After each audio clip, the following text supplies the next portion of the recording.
here with my boy Devin. Hey, Devin, how you doing? It's been a while since I saw you. So, Devin, when it came to drugs and alcohol, what was the first substance you ever used, and how old were you when you did it? Weed was like the first. And how old were you when you I smoked weed? was 14. Didn't you tell me a story the other day? Like somebody was doing something and they were basically saying, like, don't let your mom see it. Was it weed?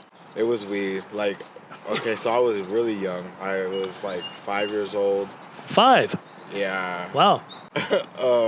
I used to go into my garage to hang out with my dad, gang members, and he'd have a brown thing that looked like a cigarette but didn't smell like a cigarette. He would tell me to hit it and try to blow it out of my nose, and I would try to, and they would all laugh because my face would scrunch up. Had like a Hennessy capsule of Hennessy, and watch me drink that, laugh at me for that because I didn't like the taste. It burned as it went down. But when I got old enough and it was around the right people, I started smoking more and more after I told myself I didn't like it. I tried to convince myself I didn't like it, but I did. And eventually I wanted to test the waters, and I needed something higher, longer, harder. And as a 14-year-old, were you like, maybe I shouldn't be doing this, but I like it? I knew I wasn't supposed to be doing it, but it was the thing to do then, is to do the things you weren't supposed to do. All you youngsters, you hear this guy right now. How old are you?